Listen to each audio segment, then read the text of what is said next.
Alrighty, welcome back to this week's episode where I am covering off the differences between celiac disease, gluten intolerance or gluten sensitivity, and wheat allergy. So there seems to be a lot of confusion amongst these three things. So if you have celiac disease, you're very well aware that celiac disease is an autoimmune disease. So your body is literally attacking itself if you eat gluten. So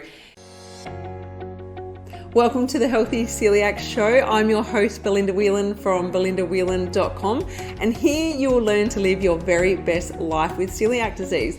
So we are going to be talking all about health-related topics because you, my friend, are more than just a woman with celiac disease. Be sure to hit that subscribe button so that you don't miss an episode, and welcome to the show. Being an autoimmune disease, it's something that the body is defending itself as such, and it's never going away unless there becomes a cure for celiac disease. So the only way that we can treat celiac disease is to 100% avoid gluten. And when we talk about gluten sensitivity or non-celiac gluten sensitivity, it's not an allergy, but it's the body reacting to eating gluten in pretty much a very similar way to celiac disease. So many of the symptoms of non-celiac gluten sensitivity are the same as celiac disease, but it doesn't have that autoimmune response. So where with celiac disease, the body is attacking itself and the small intestine gets damaged. So basically our villi is damaged, and that's where the nutrients are absorbed from our food.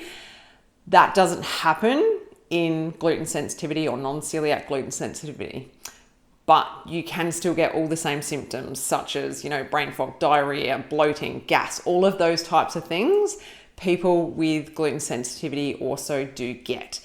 There are more people that have gluten sensitivity than have celiac disease. So it's much more common. So in a way, it's good for us with celiac disease because there are more people that need to eat gluten-free. Now, getting a non-celiac gluten sensitivity diagnosis can be very challenging.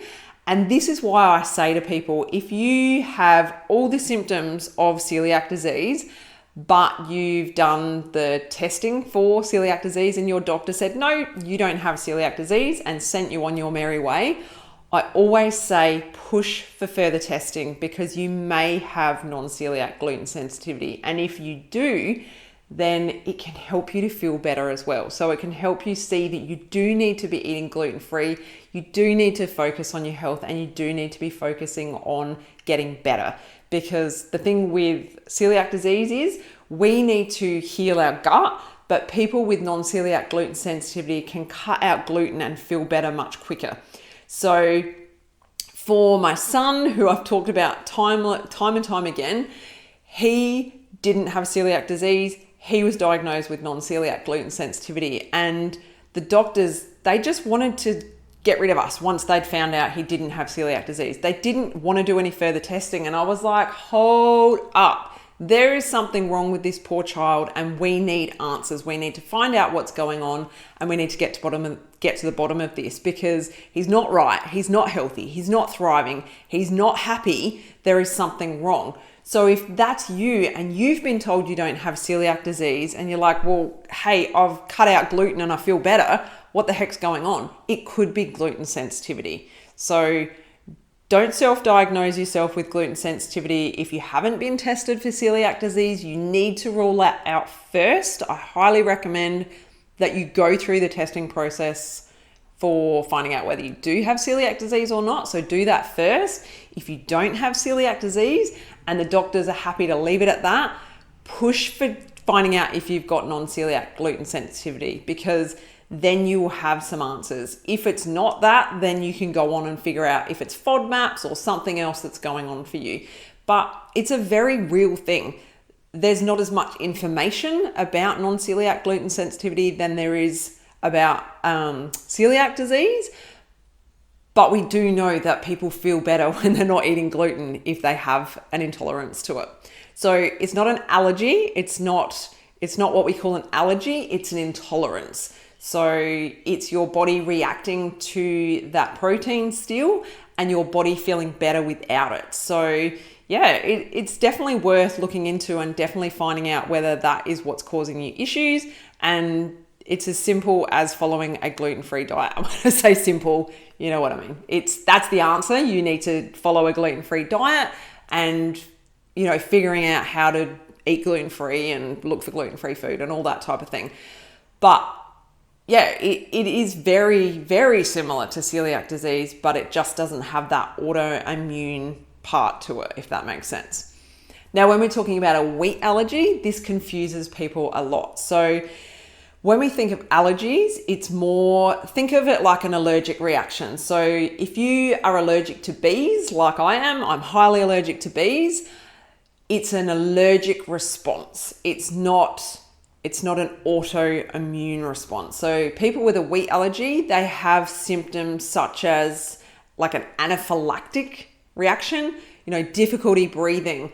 They can get hives, they can get wheezing, difficulty breathing, nasal blockages, things like that are actual allergy response as such. Okay, so these people definitely need to be avoiding wheat. So they don't have to avoid all the gluten grains, they have to avoid wheat. So it's different to what we as people with celiac disease have to avoid. So it's different again. So I hope that helps kind of dissect the three different categories, because it is something that seems to overlap and people get confused with and don't understand the differences between them.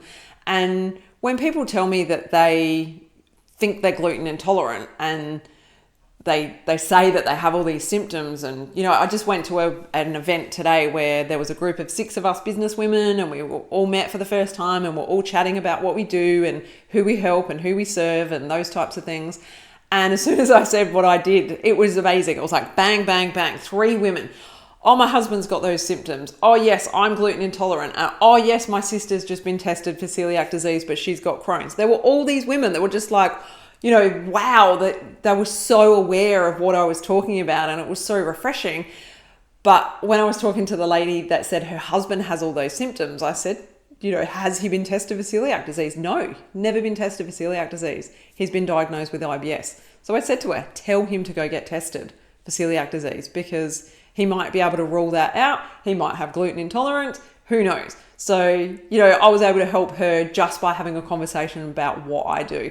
And then the lady that had gluten intolerance, she said that they had ruled out celiac disease for her, and she knows very well that she has definitely got a gluten intolerant, is gluten intolerant. And when she has gluten, she's very, very sick. So it's great that she was able to rule out celiac disease, but it's also wonderful that she knows that she's better off without gluten and not having gluten in her diet.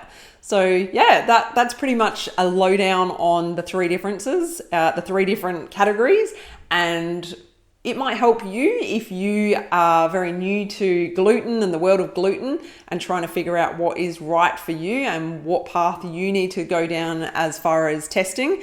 But if it's an anaphylactic reaction, that is very scary, and you definitely need to be doing something about that pronto, because that's very important to get a diagnosis on and get on top of, and make sure you're very strict with your reading of labels as well. So yeah, so I hope that helps you understand the difference between the 3. You might be here because you know someone with one of these 3 problems and you wanted to learn a little bit more about it. So I hope that helps you. And as always, if you have any questions, any feedback, or you need to know anything else, just send me a DM over at The Healthy Celiac on Instagram. But yeah, otherwise, I look forward to talking with you again next week. Super quick episode for you today. And yeah, have a great week. I'll talk with you soon. Take care. Bye.